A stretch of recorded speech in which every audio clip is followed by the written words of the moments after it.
"You do not belong here, Brielle." That was the first thing my brother said when I walked up the stone steps to his engagement party. No hello, no, you look nice. Just that cold sentence hanging between us in the soft autumn air of Austin. Logan stood in the doorway of the venue with his hand flat against the glass, blocking the entrance like it was his job. Warm light spilled around him from inside, carrying the sound of music and clinking glasses. Everything about the scene behind him looked perfect. Everything about the way he looked at me said I did not belong anywhere near it. I waited for him to grin and tell me he was joking. He did not. "This is my night," he said, calm and sharp. "You are not part of this family anymore. Not like this." One normal sentence spoken like a fact cut straight through my chest. Behind him I saw flashes of familiar faces, aunts with glitter on their eyelids, cousins in stiff suits, old neighbors who had seen us riding bikes in this same town. Some looked away as soon as my eyes met theirs. Some watched, openly curious. Someone near the door gave a small laugh that did not sound kind. Logan tipped his head toward me and raised his voice. "You cannot seriously think you belong in there. You barely pay your rent. People like you serve drinks at events like this. They do not sit with the guests." My cheeks burned, but my fingers went numb around the small black clutch in my hand. He was not just keeping me out. He was drawing a line in front of an audience, writing my role in the family out loud. I had heard stories about toxic family dynamics and favorites and forgotten children. I did not expect to hear my brother audition for the lead part like this. My mother, Diane, stood just over his shoulder in a pale dress and pearls, every detail of her appearance smoothed and controlled. She did not tell him to move. She lifted her hand to straighten his tie, a gesture that used to mean support in our house. "Logan, do not make a scene," she murmured, but her eyes were on me, cool and assessing. "We talked about this, Brielle. Tonight is about celebration. We cannot have your unstable life and your money problems clinging to everything." Her voice was low, but she knew it would carry. Unstable. Money problems. The words floated back into the group behind her. One of my aunts leaned toward another woman and said just loud enough, "She could not even help with your dad's bills." I heard it. I was meant to hear it. They did not know about the invoices I had quietly paid. They never asked. It was easier to repeat a story that made them look generous and made me look selfish. Logan gestured back toward the glow of the lobby. "This venue is $18,000 for tonight," he said. "Do you have any idea what that means? You think you can cover even one table in there?" It was not the number that hurt. It was the way he wanted the crowd to hear it and slot me into a place beneath them. In this family, being labeled poor was more shameful than being openly unkind. I tightened my hand around my clutch until the leather cut into my palm. Inside a thick envelope bent under the pressure of my fingers. The closing statement from the investment fund sat folded there, page after page, confirming what no one here knew. By tomorrow afternoon, the purchase of Azure Ranch Venue for $4.6 million would be complete. The stone under my shoes, the walls around his party, the lights over his perfect evening would all legally belong to me. I had even printed a small card and slipped it into my bag. "Congratulations, Logan and Emily Lifetime Family Discount on venue bookings. Love, Brielle." It had felt hopeful when I imagined handing it to him at the end of the night. Now it felt naive. My mother stepped a little closer, her familiar perfume carrying words that did not feel familiar at all. "One month you are at a cafe, the next you are talking about some event project," she said. "It is confusing for people. We need stability around this family." The word unstable settled on my skin like a label I had never agreed to wear. That was the version of me they used in their stories. The unstable one. The one they could leave out without feeling guilty. Before I could answer, the heavy glass door behind Logan pushed open a few inches. A server stepped outside, balancing an empty tray. His eyes found me, and his expression shifted into automatic welcome. "Good evening, Ms. Carter, welcome, ba." He broke off when Logan shifted his arm wider and blocked the opening with his shoulder. "Wrong, Carter," Logan said. "She is not on the list." The server's eyes widened. "I am sorry, Mom," he said quickly, backing away. He looked from me to my mother and then slipped inside, letting the door ease shut between us. That half-spoken "Ms. Carter" flickered in my chest like a tiny light. Somewhere beyond that door, my name meant something other than failure. For years, they had taken things meant to make me secure. College savings, insurance, chances to belong. They had turned my life into a story that suited them. Now they stood guarding a doorway to a place I already owned on paper. I let out a slow breath. "Fine," I said quietly. "I do not want to ruin your perfect evening." I stepped back down one stair, then another, the stone cool under my heels. Music and laughter drifted through the glass, softer now. At the bottom of the steps, I paused and looked up at the wooden sign above the entrance, its carved letters lit by soft lights. Azure Ranch Venue. I traced the name with my eyes and thought of the contract in my clutch of the line that named Carter Lane Events as the buyer. My hand relaxed at last around the envelope. If I do not belong here, I thought, as the evening air settled around me, then this place will belong to me. I did not grow up expecting to become the kind of woman who would be told she did not belong at her own family's event. And maybe that is why the memory of where everything really started still presses against me whenever I think about that night outside the venue, because long before Logan blocked the doorway and long before my mother let the words unstable and money problems roll off her tongue as if they were facts of my existence, the real fracture began years earlier in Austin, back when I still believed the future of our family would be shared and fair, and back when my father was still strong enough to hold our world together. In the fall of 2010, the sun in Austin felt brighter than any place I had ever lived, and I remember sitting in the kitchen with my acceptance letter to the interior and event architecture program spread open on the table, the paper still warm from the printer, when my father walked in with 2 mugs of coffee and smiled the way only he could, because he carried pride in his eyes the way other men carried worry. And he said, "This is for both of you," as he set down the folders for the college fund he had been building quietly for years. One with my name written in his rounded handwriting and one with Logan's, and I can still hear him saying, "I want you equally secure. I want you to choose what you love, not what you fear.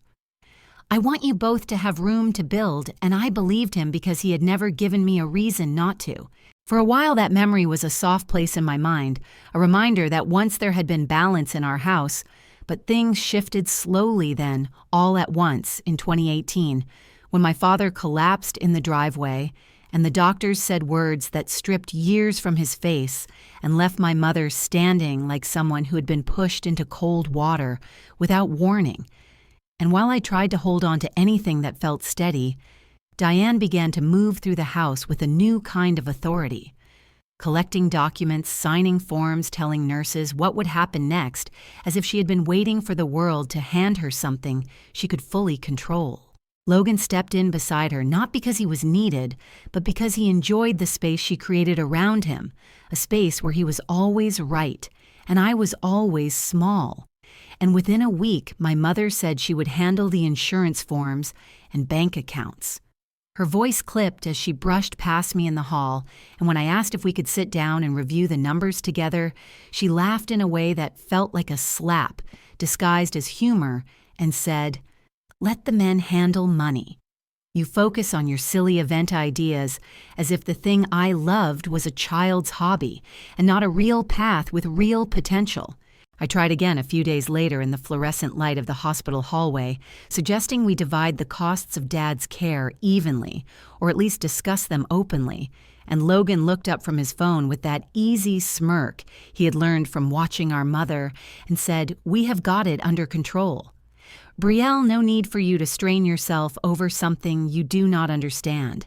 And I remember standing there with my hands empty, feeling the first deep sting of being dismissed by the people who were supposed to know me best. When my father died a few months later, the world went silent in a way I had not prepared for, and I walked into the attorney's office expecting grief and paperwork. not the revelation that cracks something inside me that has never fully healed, because when the attorney opened the folder with the details of the college funds, I saw the balance next to my name was nothing zero empty, and Logan's account had been drained as well, but not for tuition. Rather, for an investment my mother had approved into Logan's business, a business that still operated out of a rented strip mall suite that barely turned a profit. Yet my mother insisted was the future of the family, and when I asked how that decision had been made, she said calmly, "Logan has a real future, you just plan parties." It is not the same as if that explained why my father's intention of equal security had been rewritten after he was gone.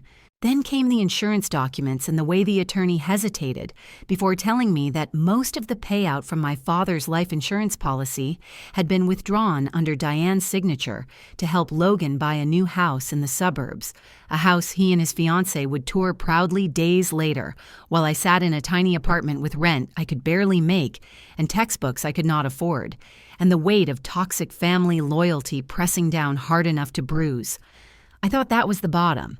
But pain has layers, and the weeks after the funeral were filled with moments that landed quietly but cut deeply, the kind of betrayal that does not scream but settles into your skin, the kind of betrayal that shows up as a cousin repeating something Diane told her about how I was struggling, or an uncle patting my shoulder at Thanksgiving saying, "Maybe one day you will find your path too, sweetie," as if my path had not been stolen from me before I even understood what was happening. Those were the days when I worked shifts at a small cafe and event space owned by an older woman named Marilyn Reyes, a woman with silver hair pulled into a loose knot and eyes that never missed anything, and she watched the way I rearranged tables for better flow or redrew layouts on the back of receipts, and one night after closing, she asked if I wanted to help redesign the interior, said she could tell I had an eye and that people who see the bones of a space can build almost anything if they get the chance. I remember feeling something warm flicker in me that had not flickered in months, a small, stubborn spark that said, maybe I was not the version of myself my family kept describing. Marilyn became the first person outside of my father who told me I had real talent, not pretend talent, not cute side, project talent, but the kind that could anchor a life if I let it. And she pressed a business card into my hand one afternoon with the name Howard Lane printed in dark ink and said he is looking for someone hungry and smart, someone who has been pushed down enough times to know how to get back up without complaining. When I sat across from Howard for the first time in a sunlit corner of a downtown cafe, he studied me for a long moment before he said, "Families can steal your inheritance, kid, but they cannot steal what you build yourself." And the moment the words left his mouth, something in me steadied something that had been shaking for years, because I knew he was right. And I knew the only way forward was to build so quietly and so steadily that one day my family would not be able to recognize the woman they had dismissed. I did not tell anyone in my family about the meeting with Howard, not because I wanted to hide it, but because somewhere inside me I already knew they would twist it into something small, something unimportant, something that matched the version of me they had decided was true, so I kept that new spark quiet and steady as he drove me out to the edge of Austin to look at a piece of land most people would not have glanced at twice, a forgotten farm with warped fencing and a sagging barn roof and weeds tall enough to brush my knees. Yet as I stood in the middle of the field with the sun low behind the trees, I felt something settle into place, a sort of click inside my mind where vision meets possibility, and Howard saw it too, because he said, "If you can picture it, kid, you can build it." He made an offer to purchase the property for $650,000, a number that felt unreal to me, then a number I had only ever seen on mortgage pamphlets or news articles about people whose lives seemed entirely out of reach. And when he asked me if I believed the place could become a wedding venue, I heard myself say yes with a certainty that surprised both of us. That yes became the first real decision I made without my family's shadow over it. What followed were months of work that blurred together in long days and longer nights, nail polish scraped off my hands from sanding wood, my hair tied up with rubber bands. I found in toolboxes, my notes covered in smudges, from strong coffee and dirt from the barn floor, and I remember drawing the first rough layout of the venue on the back of a grocery receipt because I was afraid I would forget the idea if I waited until I found real paper. I moved between tasks without complaint, hauling chairs from thrift stores and painting them until my arms ached, sweeping sawdust out of corners at 2 a.m, making lists of what needed replacing and what could be repurposed. And every night when I locked up the old structure with a padlock, I felt the same thing: this place is becoming real. During that time, my family barely called, except for occasional group messages, where Diane bragged about Logan's newest business idea and the clever ways he was getting investors to notice him. And whenever I managed to make it to a family dinner, I would sit quietly while they praised him, waiting for the moment they would eventually ask about my life. But that moment rarely came, and when it did, it was only to give them something to mock. I still remember a particular night at my mother's dining table, a warm evening that carried the scent of roasted chicken and the heavy silence of people pretending to be close, when Logan turned to me with that smirk I had begun to resent and said, "So you are, what now, a glorified party decorator?" And he said it loudly enough that the cousins at the far end of the table turned to look at me as if waiting for a punchline, and Diane placed her napkin on her lap and said kindly to the others, "Brielle is doing some cute little wedding thing right now, nothing too serious. Not stable, of course, but she enjoys it." I sat there listening to people who had taken my inheritance talk about stability, as if they were the ones building anything. And when I drove back to the farm that night, I unlocked the old barn door and stood under the string lights I had put up earlier that day, feeling the ache in my chest shift into something sharper and more determined. 2 years passed, and Hilltop Vista Venue, the name we settled on after a long evening of scribbling ideas on napkins, became something no one predicted, except maybe Howard, who always seemed to know when something could grow, and within those 2 years, the place transformed from a field of weeds to a destination booked every weekend for weddings and anniversaries and vow renewals, and the financial reports showed numbers I had never imagined seeing in my life. Numbers with 6 zeros trailing behind them. Numbers that made Howard smile across spreadsheets and say, "You did this, kid, not me, you."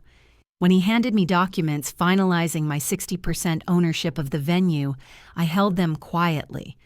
Not because I was shy, but because I wanted to remember the exact weight of that moment, the exact feeling of holding something I had built without anyone else's permission. During those successful years, I did what no one in my family would ever consider doing. I worked harder, studied more, and stayed quieter, not as an act of fear, but as a deliberate strategy. And when the chance came to acquire another struggling venue, I joined Howard in evaluating the deal, another bargain property that needed more vision than cash, and then another after that, until the portfolio began to form 3 venues under my quiet management, and I created an LLC with a name that carried both his influence and my own growth. Carter Lane Events, an entity entirely separate from my family, a name that sounded professional and polished, and nothing like the version of me they spoke of during holidays. Throughout all of this, I kept every detail from my mother and brother, not to be secretive out of spite, but because they had already shown me they would not understand, they would either dismiss it or try to control it, and I refused to let the same hands that emptied my college fund touch the foundation of what I was building. Then came the evening that etched itself into me more deeply than I expected, the night my mother called, just as I was finishing a layout for a winter wedding. Her voice strained, yet somehow expectant as she said, "Brielle's sweetheart Logan is having a little cash flow issue with his business, and we were hoping you could loan us $3,000 for the month." And before I even responded, she added, "It would really help the family image if everything stayed smooth right now." I did not argue. I did not remind her how much they had taken from me. I simply transferred $10,000 instead of 3 because I wanted the conversation to end quickly, and because generosity was easier for me than conflict. And an hour later, she texted me, "Thank you, though." She followed it with a message that tightened something inside my chest, saying, "I will say, Logan lent it to us, sweetie. We cannot have people thinking you helped." And I sat at my desk, staring at those words, while the layouts I had drawn lay scattered around me, each sketch a reminder of the life I was building and the life they still insisted on pretending did not exist. That was the moment I realized the divide had grown into something unbridgeable. Not because of money, but because of how determined they were to keep me small in their story. And as I shut off the lights and locked up the venue, I understood that the gap between who they thought I was and who I had become was widening every day. And the truth was, I no longer wanted to cross it just to sit at a table where my name was always erased. 2 years before the night Logan blocked the doorway and spoke to me as if I were a stranger trespassing on family property, I found myself walking up the stone path to his house for Thanksgiving, holding an Italian crystal vase wrapped carefully in tissue paper, a gift that had been sent to me by a brand after we collaborated on a styled shoot at one of my venues. And even though the vase cost around $800 retail, I knew it would not impress my family because they were less interested in value and more interested in who they believed had the right to possess it. I remember pausing on the porch, feeling the warmth from inside the house seep through the windows and telling myself to stay calm to keep the peace to play. Along with the version of the holiday, they had created a version where I was always generous but always assumed to be financially struggling, a version where my presence was tolerated but my success was inconceivable. And when I stepped inside and handed the wrapped vase to Logan and his wife, they smiled, but not the kind of smile that reaches the eyes, more like the kind that anticipates a joke only they understand.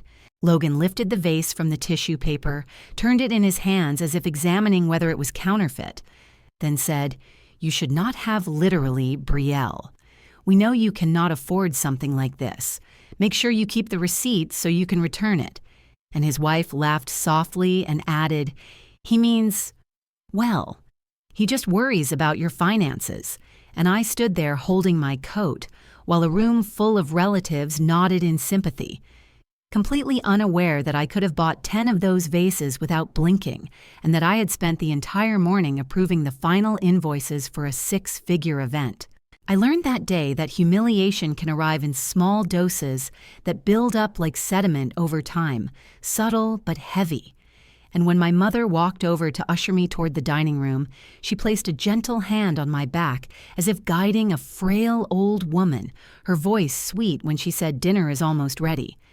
"Dear, come sit down," and I allowed myself to hope for a moment that maybe the evening would smooth out into something resembling family connection. But hope has a way of disappearing quickly in a house where narrative matters more than truth. The dining table stretched across the room in a perfect rectangle, decorated with candles, and name cards printed in a gold script, each seat assigned with careful attention, each person placed in proximity to someone of social relevance. And as I scanned the table, I searched instinctively for my name but could not find it until Diane gestured toward a small corner near the kitchen doorway where a single chair had been placed, slightly out of line. No place setting. No name card, no acknowledgement that I was anything other than an afterthought. She smiled with the kind of smile used to quiet children and said, "You do not mind. We gave the front seats to people who actually helped the family this year." And the words stung, not because of the insult, but because of how naturally she spoke them, as if she had been waiting all season to make that point. I sat in that corner chair with the smell of the oven drifting toward me, listening to the conversations flow around the table. Like a current, I was not meant to join stories about Logan's business, framed as heroic tales about how he was carrying the family into a new era of success, about how proud Diane was to have a son so dedicated. And I kept my face still, even though I knew the business they praised was renting office space in one of the properties linked to my investments, a building that remained profitable in part because Logan's company was paying rent like every other tenant. Yet I said nothing because the truth would not have been accepted. It would only have been twisted into another accusation, another claim that I was trying to outshine my brother. During dessert, Logan launched into a complaint about his landlord, a supposedly heartless man, who refused to grant him another extension after he fell 3 months behind on rent. And I listened with steady breath as he said some people just care about money more than relationships, and others at the table nodded in agreement. While I remembered the notification I had received earlier that week from my management team, the one explaining Logan's overdue balance and seeking my approval for next steps, and I had responded by raising the late fee slightly and drafting a formal email through our legal department, not out of cruelty, but out of fairness, because I had learned that justice sometimes requires formality even when bloodlines are involved. As Logan continued to rant about the lack of compassion from his landlord, unaware that he was insulting me to my face, I sipped my water and let the bitterness roll off me, reminding myself that small acts of restraint are sometimes small acts of power. Then, just when I thought the evening could not twist any further, Diane raised her glass and told the table with bright eyes that Logan was thinking of booking a high-end venue for his engagement party, a place in Austin. Everyone had been talking about a place so beautiful it belonged in a magazine, and she said maybe one day he will own a place like that. Her voice filled with certainty, and several relatives gasped in admiration, like she had announced a royal engagement rather than a rental inquiry. I felt something slow and heavy settle in my chest as I realized she was describing the exact venue my fund was in the final stages of purchasing, the $4.6 million property that would soon be signed into ownership under the LLC. I had created the place that would become mine legally within weeks, and I sat there with this knowledge curling through me, a quiet flame of irony and control, while they praised the fantasy of Logan's future as if it were fact. They had no idea that the dream they attached to him had already been built in silence by me, no idea that the walls they envisioned him owning would stand because of decisions I made and risks I took, no idea that the life they dismissed as unstable was the foundation of something far greater than any of them could imagine. As the meal ended and chairs pushed back as relatives hugged Logan with pride and gave me small, half-hearted smiles, I walked out onto the front porch and breathed in the cold night air, trying to release the weight of another evening where I was treated as decoration rather than family, and I realized then that every moment of cruelty had become fuel, every insult a reminder of what I never wanted to become, and every careless dismissal another quiet push toward the life I was building, one decision at a time. The months after that, Thanksgiving blurred together with work and late nights and meetings that stretched across long wooden tables, lit by laptops and empty coffee cups. Yet even as I expanded schedules and reviewed proposals, I carried a quiet ache from the way my family had spoken about Logan's imagined future, as if it were the only one that mattered, and that ache returned sharply one afternoon when my phone buzzed with a group chat notification, the familiar sound pulling me briefly out of a design draft I was finalizing for a spring wedding. Logan had sent a photo of an engagement ring sparkling against Emily's hand, the diamond catching the Texas sun so strongly it almost washed out the background, and his message read, "Big news." Everyone along with a long announcement about their upcoming engagement party, followed by the location, which was printed as Azure Ranch Venue, a name that made my pulse slow, because I recognized it instantly as the property my LLC was in the last stages of acquiring, the $4.6 million deal that had taken weeks of negotiations and inspections and financial confirmations, a deal that was already approved in principle, but not yet revealed to anyone beyond my legal team. The group chat exploded with congratulatory messages, strings of exclamation points and emojis from cousins and relatives who adored Logan without condition. And Diane typed, "We are so proud of you, Logan. You deserve the very best." And I watched the messages roll in like a tide of celebration that had never once flowed in my direction. Not for any accomplishment, not for any milestone, not for any success. And I realized that in this family, pride had always been reserved for one child, and I was merely expected to applaud from the background. A private message arrived from Diane a few minutes later, her name lighting up the screen with a rush of dread that felt too familiar, and her first words were written with the soft tone she used when preparing to deliver something sharp. She said, "We are inviting only close friends and people who will reflect well on the family," and then she added, "You can come if you promise not to talk about your jobs or embarrass us." The phrasing landed with a dull heaviness inside me, not because I had not heard it before, but because it confirmed what every family dinner and every passing comment had been hinting at for years, that in their eyes I was someone who needed to be managed, contained, and made invisible whenever the family image was at stake. I stared at the message until the letters blurred and then refocused, thinking about how many times I had quietly stepped back to avoid conflict, how many times I had swallowed hurt to keep peace, how many times I had allowed them to treat me like a burden, because I told myself they did not mean it in the way it sounded yet. Each sentence from Diane chipped away at that illusion, until only the truth remained that they were ashamed of me in a way that had nothing to do with reality and everything to do with the story they preferred. What made it worse was the memory of the mortgage payments I had been helping cover for Diane, without her knowledge, sending monthly transfers from an anonymous fund my accountant set up, making sure her home was secure, because I could not bear the thought of her struggling even when she showed no sign of caring whether I struggled. And the irony pressed into me with a slow burn because I had been protecting her while she was reshaping me into something small in her narrative. Later that week, as I reviewed messages from vendors and staff, an email came through from one of my accountants detailing a commission invoice for Logan's broker, a payment due for a commercial property deal he had been pursuing.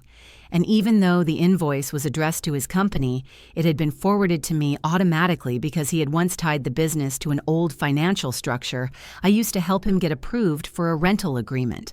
The message asked whether I wanted to extend a courtesy adjustment the way I often had in the past, a quiet gesture of support he would never acknowledge but always expected, and without hesitating, I typed a response to my attorney saying, "Make sure everything is full price, no discounts, no family rate," because for the first time in years, I felt that subtle shift inside me, the shift that comes when exhaustion overtakes tolerance, when the scales start to balance without permission, when fairness begins to matter more than maintaining the fragile structure of toxic loyalty. I sent the reply and felt something inside me loosen a quiet release that I was not prepared for, but welcomed nonetheless, a small act of reclaiming myself, even if no one else would ever know. 2 days later, another message came from Diane, a shorter one this time, but sharper. The kind of message that does not leave room for interpretation, and it said on second thought, "Do not come. People might assume you are here to serve, not to celebrate. It is better this way." And when I read it, my hands trembled slightly, though not in the way they once would have, not with the sting of immediate tears, but with an unfamiliar stillness, as if my body finally understood there was nothing left to salvage in the version of family they insisted on keeping. Her words painted a picture she believed to be true, a picture where I blended in with staff more easily than with relatives, a picture where my presence would confuse guests about my role, a picture where I no longer belonged at any table they sat at. And though the cruelty was explicit, it came wrapped in a tone so casual it chilled me, because Diane had reached a point where hurting me required no effort at all. I sat in my office with the message glowing on the screen, my breath steadying as the weight of everything settled around me. And instead of crying as I might have done years earlier, I felt my eyes dry. My spine lengthened slightly, and a quiet, no form somewhere deep inside me, not the kind spoken aloud, but the kind that changes the course of a life without needing permission, the kind born from seeing the truth clearly and deciding not to shrink from it again. That no was not loud and it was not explosive, but it was steady and final. A quiet seed pressed into the ground of everything I had endured, and though it had not yet grown into action, it pulsed with the promise that something would change, that the next step would not be silence, that the girl they dismissed was no longer the woman I had become. I spent the evening after Diane's final message sitting alone in my apartment, the quiet around me, thick enough to feel like a second skin. And while the city outside hummed with weekend noise, I sat motionless on the couch, with my laptop open, the purchase and sale agreement for Azure Ranch Venue glowing across the screen, the $4.6 million price bold at the top of the document, and something inside me steadied in a way I had never felt before, a calm that grew not from peace, but from clarity. My attorney had emailed earlier asking if I wanted to finalize the contract tonight or wait until Monday, and I had not answered right away because part of me was still processing the finality of Diane's words, the words that confirmed everything I had tried to deny about my place in the family. As I stared at the screen, my phone rang, the soft vibration moving across the coffee table until it landed against my wrist, and when I glanced at the caller ID, I saw my attorney's name, a reminder that decisions do not wait for emotional recovery. I answered, and his voice came through, steady and warm as he said, "Once you sign Brielle, this entire place is yours, including whoever decides to book it next." And hearing it phrased, that simply made something inside me align, as if all the fractured parts finally fit together in a single line. After we hung up, I sat in silence again, my fingers hovering above the trackpad, my breath slowing as I let every memory rise one by one, not to hurt me this time, but to sharpen the image of what I needed to do. I remembered the college fund my father had set aside for both his children. The fund emptied without my knowledge to support Logan's business venture, while I worked nights to cover tuition.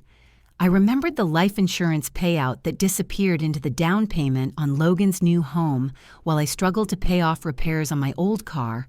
I remembered the Thanksgiving chair near the kitchen that marked my place in the family hierarchy, more clearly than any words ever had, and I remembered Diane's message telling me people might assume I was there to serve rather than celebrate.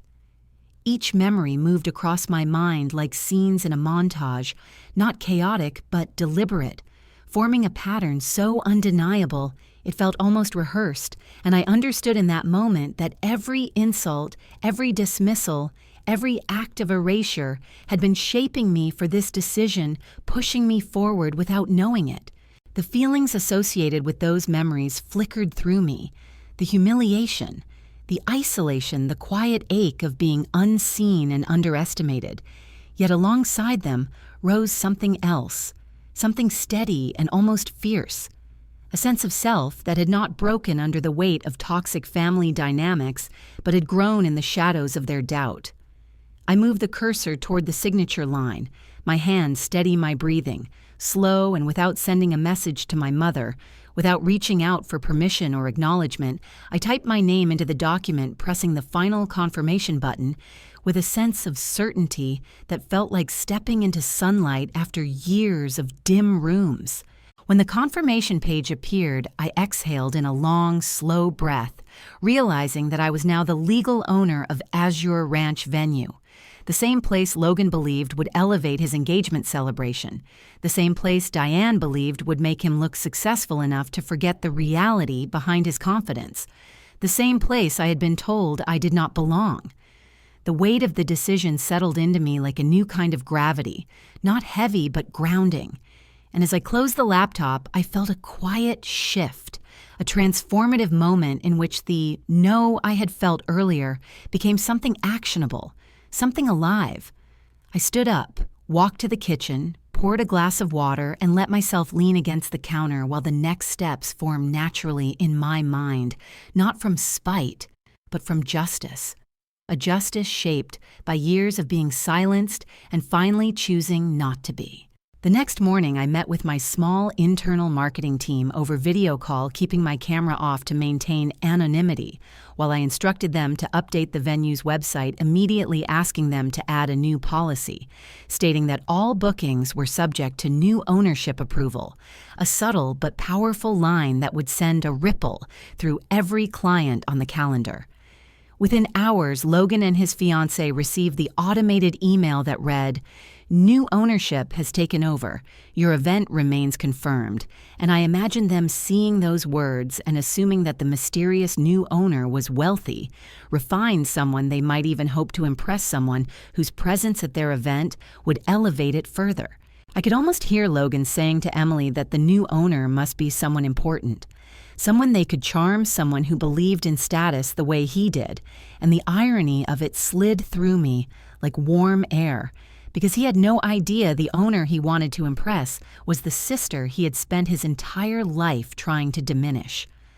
Later that afternoon, I drove out to the venue to meet with the event manager, a woman named Clara, who had been with the venue through 3 previous owners and knew every inch of the property.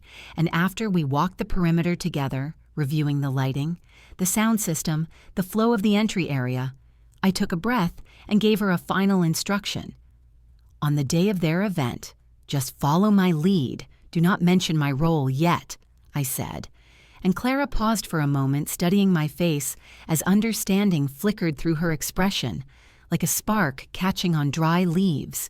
She nodded and said, "Of course, Miss Carter, whatever you need." And in that small exchange, I felt the shape of what was coming settle fully into place. Not loud, not dramatic, but absolutely certain. As I left the venue, I felt the tension that had wrapped around me for weeks begin to dissolve, replaced by an emerging conviction that quiet justice is not about destruction, but revelation, about allowing truth to stand where lies once held power. And as I drove home, the sky turned from pale blue to dusk, the horizon stretching open in front of me as if making room for the person I was becoming. I arrived at Azure Ranch venue hours before the engagement party was scheduled to begin, the sun still high above the hill country landscape and the warm air moving softly across the open courtyard, and I chose to dress plainly in a simple blouse and dark slacks so I could blend in with the staff as they moved briskly through final preparations, checking linens, polishing glassware, adjusting centerpieces, a rhythm I knew well from years of building my business in silence. Stepping inside the main hall, I felt a small thrum of adrenaline rise as I walked the perimeter, letting my fingertips brush the edges of the tables, checking the lighting angles, examining the setup of the sound system, noting every detail that could influence the impression of the evening, and as I paused near the bridal suite, I felt a strange mix of familiarity and detachment, knowing that everything around me belonged to me, yet no one in my family had the faintest idea. I moved toward the VIP section where the most prominent guests would sit, the place Diane and Logan were already expecting to claim as theirs by right of status. And when I met with the event planner, I lowered my voice slightly and said, "Make sure the names on the reserved VIP table are correct watching," as she nodded with a small, knowing smile. The seats were labeled with Logan and Emily at the center, Diane just beside them, and the future in-laws arranged neatly on the opposite side, and the seat that should have held my name remained blank because this time I chose not to add myself to a table where I was never wanted. Instead, I instructed the planner to place a small nameplate on the seat closest to their section, a single word printed cleanly across polished cardstock, "Owner," and the quiet satisfaction that moved through me as the planner set it down was something deep, subtle, and almost sweet in its restraint. While the staff continued prepping the cocktail area, the realtor overseeing the final paperwork arrived holding a leather folder, his footsteps echoing lightly across the wood floor until he reached me, and with an expression somewhere between excitement and disbelief, he whispered, "Miss Carter, they keep saying the owner might be here tonight. They have no idea it is you." Do they and I let a slow breath settle before answering. They will find out when it matters, giving him the kind of small smile that reveals intention without noise. He chuckled softly as if he too could feel the gravity of what was coming, then excused himself to check the last exterior lighting adjustments, leaving me alone near the large windows overlooking the courtyard where the first guests would soon arrive. I stepped into the control room briefly to view the security camera monitors scanning each angle until I saw the front walkway where Logan and Diane appeared in their formal outfits. Diane smoothing the sleeve of her dress, while Logan barked instructions at a staff member as if he were the one who signed paychecks. They both strode into the reception area without hesitation, loud and confident, and within seconds Logan was pointing at the floral arrangements, demanding they be moved to create a more dramatic backdrop, while Diane asked the coordinator if a discount could be added after all, since they were such important clients. I watched them preen and posture on the screen, my mother waving her hand dismissively as she insisted the appetizers be changed to a more expensive option, without offering to cover the difference, and even through the grainy camera feed, I could see how entitled they looked, how certain they were that the world owed them accommodation. The event manager stepped beside me in the control room and whispered, "They are trying to push for more free stuff again. Should I just say no?" Her voice carrying a mix of frustration and amusement, and I let out a soft exhale as I shook my head gently. Not yet let them feel like they own the place, because the deeper they sank into their own arrogance, the sharper the impact would be when the truth finally surfaced.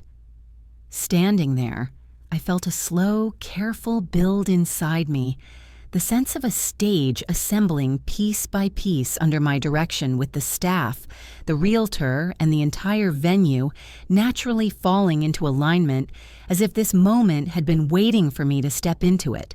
And although the room around us buzzed with last-minute preparations, my mind felt quiet and precise. I walked back into the main hall, observing the glowing chandelier lights warming to their evening setting, the bar staff lining up glasses in perfect rows, the soft music beginning to drift through hidden speakers, and for a moment, I simply stood there, absorbing the atmosphere, recognizing that this was not just a location, but the culmination of years of silence, years of being underestimated, years of emotional wounds shaped by a toxic family who had dismissed my worth long before they realized they needed me. As I made a final pass through the venue, adjusting a candle here and smoothing a linen there, I felt a sense of ownership that went far beyond the deed, a sense of control not born from pride, but from truth.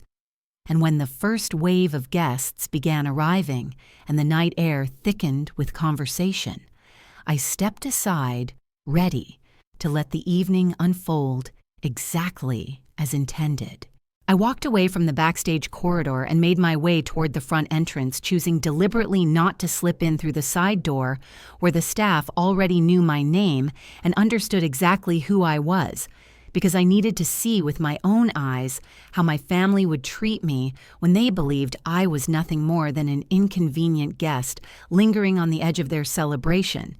And as I approached the tall glass doors, the glow from inside spilled across the concrete steps in long, warm stripes that made the evening feel almost gentle, though nothing inside me felt gentle at all.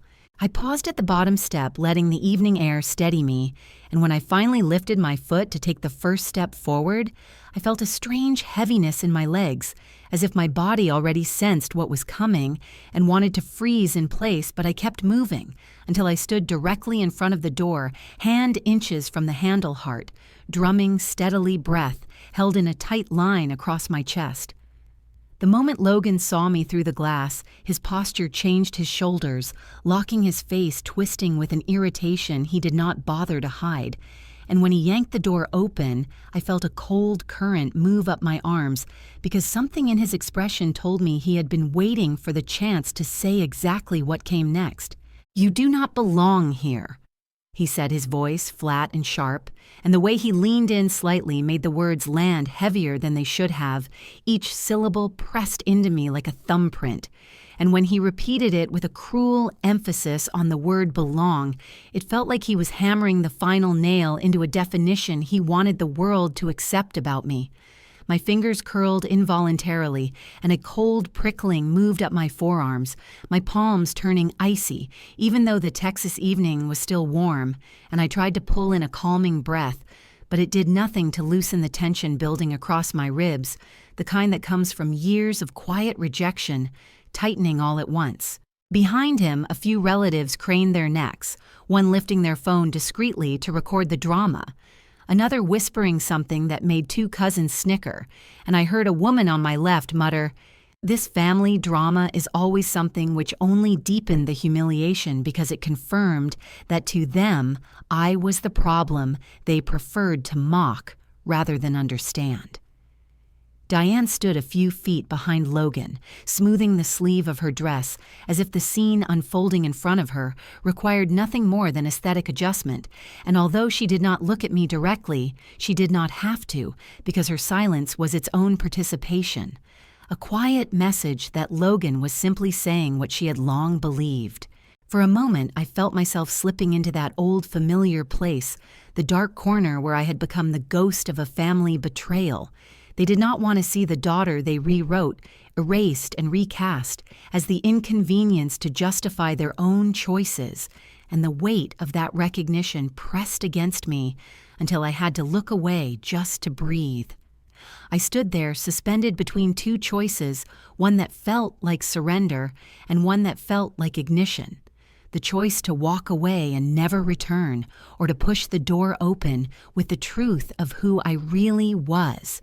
And although part of me ached to deliver the reveal right then to let the entire entrance explode with the shock of my ownership, something deeper urged patience, urging me to let the moment breathe so that the justice waiting ahead would strike with absolute precision. So I stepped back, not as retreat, but as calibration. And as I moved down the steps, the cool air wrapped around me with enough clarity for my mind to regain its grounding. And that was when my phone vibrated inside my purse, a small innocent sound that somehow felt like a hinge turning. I pulled it out slowly, my pulse still uneven, and when I opened the message, the words lit up the screen with a finality that made the humiliation I had just endured dissolve into something eerily calm. Closing confirmed.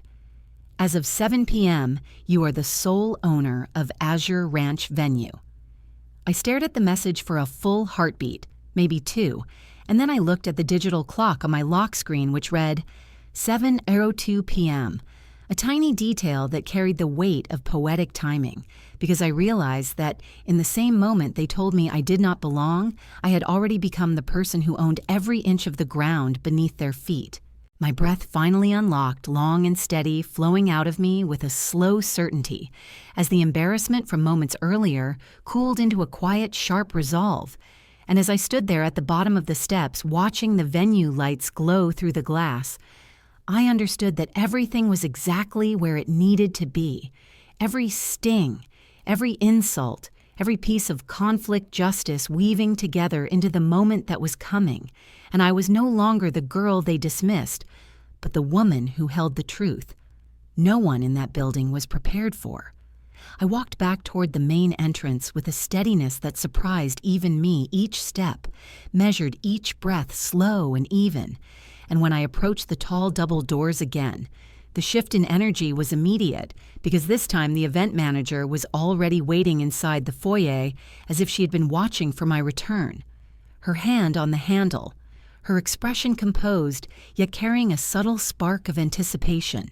The moment she saw me, she pushed the door open with a smooth, practiced motion, and her voice rang out clearly enough for the nearby guests to hear as she said, "Welcome back, Miss Carter. Everything is ready for you." And the words floated into the air like a signal, crisp and unmistakable, the kind that makes people instinctively turn their heads. In the seconds that followed, a small circle of conversations near the bar fell silent. Then a few guests in suits and dresses looked over with curiosity, including a group of older men who I recognized from Logan's endless bragging about his business partners. And one of them leaned slightly toward another, asking quietly, "Who is she?" as if trying to reconcile my presence with the sudden shift in tone from the staff.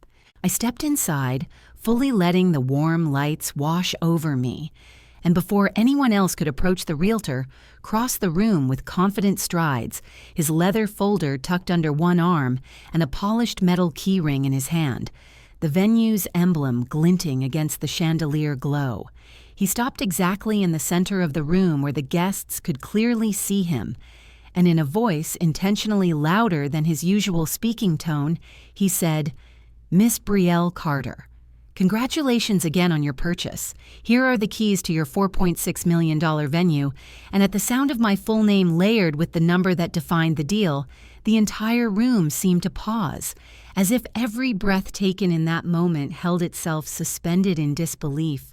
The realtor placed the keys into my hand with a small bow of acknowledgement, a gesture that in any other setting might have felt ceremonial, but here felt like the precise strike of truth. I had been waiting for the formal recognition of ownership delivered in front of the very people who had spent years deciding I was beneath them. I felt dozens of eyes lock onto me, and when I turned slightly, I saw Logan standing near the champagne tower, his complexion draining so quickly it was as though someone had wiped the color from his face, and the glass in Diane's hand trembled before her fingers relaxed in shock, letting it slip just enough that a thin line of champagne spilled onto the floor. Even the officiant preparing to bless the engagement paused mid-sentence, his mouth still open, as he stared between me and the realtor, as if trying to make sense of a script that had suddenly changed without warning. A guest near the back, an older man with silver hair and a sharp suit, leaned toward his wife and whispered, "Wait, is this not a revenge story? Money moment, because I think we are watching one happen right now." And though the words were meant only for her, they carried just far enough for a few nearby guests to hear, adding a ripple of stunned amusement through the crowd. The event manager turned toward the staff and in a voice that held both pride and professionalism, announced everyone the owner is here, and the employees who had been quietly arranging trays of appetizers straightened simultaneously, offering a unified good evening, Miss Carter, that rolled through the hall like a wave of acknowledgement, the kind that leaves no room for doubt about where authority now rested. The catharsis of that moment settled in my chest like a slow blooming warmth, not triumphant in the loud, explosive sense, but in the deep, steady way that comes when truth finally lands in the open after years of being concealed. And as the energy in the room shifted unmistakably, I could feel the eyes of every person there recalibrating how they saw me. Logan finally found his voice, though it came out jagged and thin as he said, "This must be some mistake. Mom, tell her she cannot do this." And his hand twitched toward Diane as if he expected her to fix the situation with the same entitlement she'd always used to shield him. But Diane only stared at me in stunned silence. Her lips parted, her entire posture crumbling under the realization that the narrative she had curated for years was dissolving in front of every witness she had hoped to impress. I let the silence between us stretch just long enough to let the weight of it settle across the room, because there was power in not rushing in, letting them see that I did not need volume or anger to hold control. And when I finally spoke, my voice was calm and even. "You are right about one thing, Logan. I do not belong here as your embarrassment. I belong here as the owner." The words were simple, yet heavy with layers of history, and I watched them land on him like stones, each one chipping away at the facade he had built on the foundation of my erasure, a facade he thought would last forever, because he assumed I would never have the power to challenge it. The room remained quiet for several heartbeats, the kind of silence that feels charged, as if everyone present understood they were witnessing a shift none of them had anticipated. And in that suspended moment, I felt a clarity I had never felt before, a sense that everything which had been used against me had led here to this precise instant where truth and justice aligned so perfectly they could not be denied. The room had settled into an uneasy quiet after my reveal, the kind of charged stillness where people pretend to sip their drinks while their ears stay sharply tuned to every word. And I let that quiet sit as I turned toward the center of the hall and addressed the nearest cluster of guests with a calm, steady tone that carried easily across the polished floor, telling them their deposit is safe and the event will continue tonight, because I keep my contracts even when my family does not. And the simple clarity of that statement made Logan flinch, as if each syllable tapped directly against the fragile surface of his pride. I added calmly that any free add-ons he had pushed onto prior management without authorization were no longer valid, and from this point forward, only services actually paid for would be honored. My voice level and collected, and the realization of what that meant rippled across Logan's face because he had built his entire engagement night on squeezing perks through intimidation and assumption. A few guests exchanged glances, some pretending to hide their amusement behind champagne glasses, and although I kept my expression neutral, a quiet sense of business justice settled in my chest, because for the first time, the consequences were not abstract or emotional, but practical and immediate. I let him absorb that before I added that, starting next month, his business would be required to pay full market rent for the commercial space he had been occupying at a family discount for years, and the contract with that discount would be terminated since it had been created under false pretenses, a perfectly legal adjustment that made his mouth drop open with a soundless protest. The panic behind his eyes grew quickly, and he grabbed my arm lightly, not enough to hurt, but enough to pull me toward a dimmer corner near the side wall where the noise of the guests muffled around us, and he whispered with a trembling insistence, "If people find out you own this place, they will think I am nothing. Can you just stay silent? Pretend you are staff or something, so they will not judge me." His desperation flickered across his expression, like a child realizing his favorite toy had been taken. But I looked at him steadily and said, "You did that to me for 10 years. You told me I did not belong. I will not lie for you." And the words hung between us with a weight he could not push through because they were truth-shaped from every humiliation he had thrown at me. Before he could try again, Diane appeared beside us, her mascara smudged from tears, and her voice carrying that trembling gasp she used whenever she wanted pity rather than accountability, insisting she had only tried to protect the family image and pleading with me to help them by reducing Logan's rent or assisting with his loan.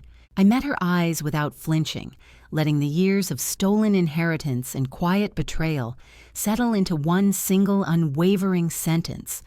As I said, you stole my inheritance for his image, and this is conflict justice. This is balance. And she blinked, as if she had never heard me speak with such clarity, as if justice itself was a foreign language she had never bothered to learn. She opened her mouth to argue, but no words formed, because for once there was no justification she could hide behind, and when she stepped back, the distance between us felt more honest than any closeness we had ever shared. The music shifted lightly in the background, and I took the opportunity to signal the DJ with a small gesture, directing him toward the song I had chosen earlier, a soft, familiar melody that belonged to the memories of my father, and as the opening notes filled the room, the emotional undertone changed. Guests slowing their conversations as if sensing that something meaningful was beginning to unfold. Logan moved quickly toward the DJ booth, trying to insist they play his slideshow video, instead the one he had designed to celebrate himself with dramatic photos and staged achievements. But the technician shook his head apologetically and said the video had been delayed due to a technical issue. A small complication I had arranged in advance, and instead the projector screen lit up with images of the venue during its construction phase. The first photo showed the early framework beams rising against an open sky, and then the next image showed me covered in dust and sweat, carrying a stack of bricks with determination etched across my face, and gasps scattered through the room as guests connected the dots that Logan never expected anyone to see. The slideshow continued with more photos of me, painting walls, smoothing plaster, reviewing blueprints, teaching young employees how to set up reception layouts, and the murmurs grew carrying tones of surprise admiration, even a quiet sort of respect that had been notably absent from my family for years.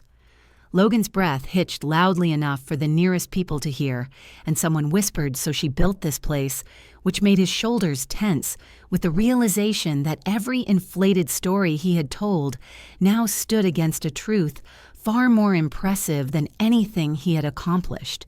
As I stepped away from the screen, a banker in a navy suit approached me with a polished confidence and said, "We have been trying to reach the owner of Carter Lane Events, LLC for months. I did not realize that was you." And as he spoke those words, I saw Logan's posture collapse a little more, because in that instant he finally understood that the empire he wished he could claim had been mine all along, built quietly, while he dismissed me as the family failure. The shock spread across his expression like a slow, inevitable dawn revealing everything he tried to hide, and although the room hummed with whispers and unfolding realizations, I felt nothing but a steady, quiet calm, because the justice unfolding around us was no longer about revenge. It was simply the world finally seeing the truth he had ignored for far too long. When the last of the guests drifted out toward the parking lot and the music softened into a distant echo under the Texas night sky, I stepped out to the back terrace of the venue, where the fairy lights glowed in gentle strands, above the wooden railing their warm shimmer settling over the quiet like a soft exhale after a long storm. And for the first time that evening, I allowed myself to breathe, without holding tension in my chest. My fingers wrapped loosely around the key ring that had changed everything in front of everyone. The air was cooler now, touched by the faint scent of cedar and dust rising from the hill country fields, and I could still hear the muted laughter of the remaining guests as they said their goodbyes, unaware that the night had altered the entire shape of my family's story. I stood alone for a moment, letting the serenity settle around me, and though my heart was still tethered to the emotional resilience that carried me through the confrontation inside, I felt something close to relief, like a knot slowly unspooling. I sensed movement behind me and turned to see Diane and Logan stepping onto the terrace, their expressions wearing the same strained mixture of panic and hope that people adopt when they realize the power they once held has evaporated and they must now negotiate with the very person they dismissed. Diane attempted to smile, but it faltered quickly, and Logan lingered slightly behind her as if he could hide in her shadow, both of them carrying the weight of consequences they had never imagined would arrive in the form of quiet justice. Diane spoke first, saying, "We can start over, Brielle. We can fix things. Maybe you could invest in Logan's new expansion, help him get through this rough patch." And she delivered the words as if the years of ignoring me, dismissing me, and erasing my work could be folded neatly under a plea for convenience. I listened without interrupting, letting the idea settle in the air where it immediately became paper thin, and then I laid out the conditions with the same steady tone I had used inside the venue, telling them that if they wanted to rebuild anything with me, the first step would be honesty about the past, including the college fund taken to support Logan's business and the insurance money used to buy his house, followed by a public apology and a commitment to respect my work and my boundaries, rather than treating me as the family's afterthought. Diane blinked her expression, tightening eyes flicking briefly toward Logan, as if searching for a version of the story where she did not have to acknowledge any wrongdoing. And Logan's jaw tensed with the familiar unwillingness of a man raised to believe accountability is optional. They hesitated, their silence stretched, and in that long pause I understood clearly that neither of them was ready to step into truth and closure, because doing so would require the humility they had never practiced. So I released the expectation with a quiet sense of finality. Instead of cutting them out entirely, I told them calmly that I was withdrawing every form of financial support I had ever provided. No more discounted rent, no more unseen mortgage help, no more silent rescues to keep their reputations intact, because dignity over money mattered more to me now than protecting the fragile illusions they had built. I explained that I would be redirecting that generosity into something that carried meaning, rather than enabling entitlement, and I told them I was planning to start a fund to support women escaping toxic family situations, the kind of women who had been pushed aside or belittled by the very people who claimed to love them, and I would name the fund after my father, whose belief in my potential had been the quiet flame that kept me moving even in the darkest years. Diane pressed her lips together as if she wanted to object, but nothing came out because she finally recognized that the power had shifted and this was a boundary she could not negotiate. Logan lowered his gaze, the defeat unmistakable, and when they both stepped back, I felt a calmness wash through me, not vindictive, but clean, like a door closing softly after years of noise. When they disappeared inside, I turned back toward the open field, lifting the keys slightly in my hand, their cool metal glinting in the fairy lights, and the weight of them felt symbolic, not just ownership but transformation proof that I had stepped out of the role they tried to keep me in and into, one I had created on my own. I whispered softly to myself, "They took my inheritance. They took my place at their table. So I built a table of my own and opened the doors to women who were told they do not belong." And the words settled deeply into the quiet, creating a moment that felt both personal and universal, a lesson in betrayal and the gentle but powerful justice that follows when someone chooses to stand up for themselves without hate. And if you have ever been told you do not belong or that your worth depends on fitting a script someone else wrote for you, I hope my silent revenge reminds you that standing up for yourself is not always loud. Sometimes it is the steady act of reclaiming respect, choosing emotional resilience and letting truth and closure speak for you. So tell me in the comments where you are watching from and how you are reclaiming respect in your own life. Because your story, financial, might become the quiet justice or the lesson in betrayal, or even the justice without hate that someone else needs to hear.